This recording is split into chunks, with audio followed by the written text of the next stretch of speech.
Well, a milestone in Black history is happening this weekend. Sunday is the 155th anniversary of the 13th Amendment, which abolished slavery forever in the United States. This Sunday, the Kansas City chapter of the National Society of Black Engineers is hosting a Black Heritage Awareness celebration on Zoom. And the keynote speaker, Dr. Carl B. Mack, has devoted his life to helping minorities enter the field of engineering. He also researched, wrote, and published a Black History calendar revealing key moments and key contributions by African Americans to the world. Now, Dr. Mack is in Maryland, and he is joining us on Zoom this midday. Thank you so much for being with us. Thank you so much, Sister Newsom, and happy holidays to all of you. Well, thank you. This is a big moment. The anniversary of the 13th Amendment is really not very well known, though, or recognized. Give us a quick history lesson on exactly how this amendment happened and how slavery was abolished.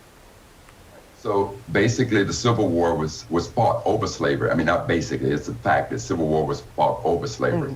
Now, the reason most people don't know it, in particular African Americans and most Americans, period, is because of efforts by groups like the Daughter of the Confederacy to rewrite and be revisionist in history.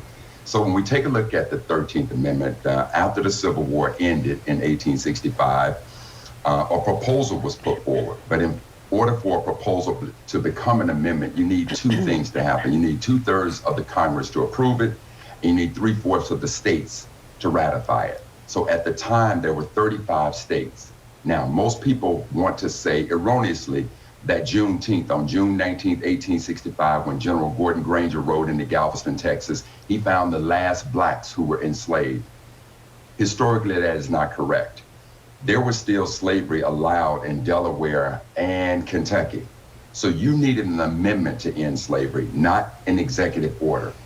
So of the 35 states that were existing at the time, needing 3/4 of them, meaning we needed 27 states to ratify that proposal. That proposal was ratified by the 27th state, which was Georgia, on December 6, 1865. Thus, the 13th Amendment became law. Slavery was now abolished in America.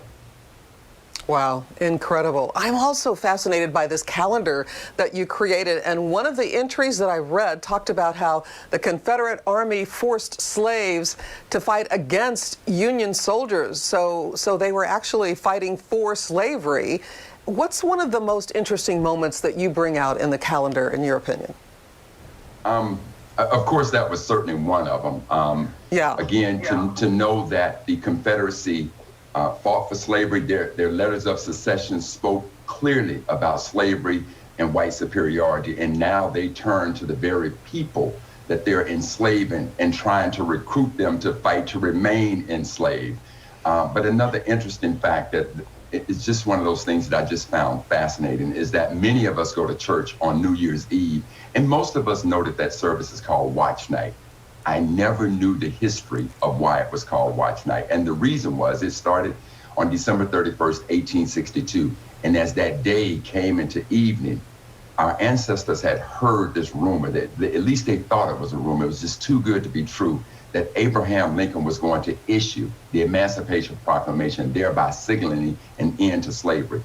And in their just triumph and joys and prayers, they literally gathered in worship houses all over the country. And they stayed up that night, quote, watching for freedom.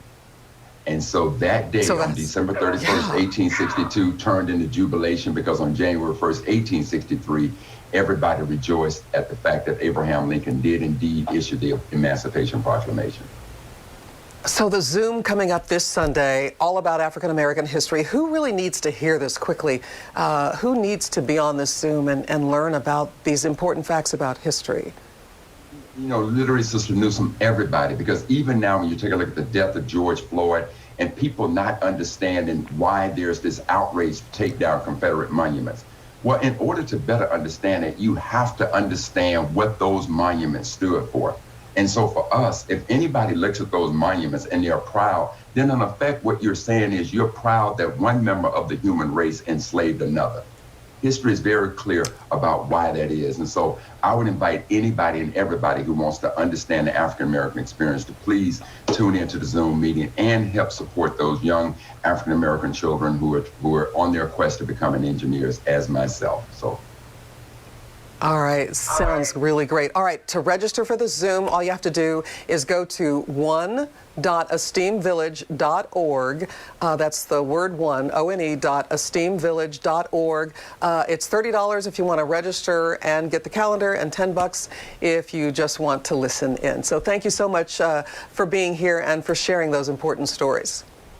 Thank you so much, Sister Newsom, and thank you for all the work you're doing to bring attention to our community. All right, have a great weekend. Well.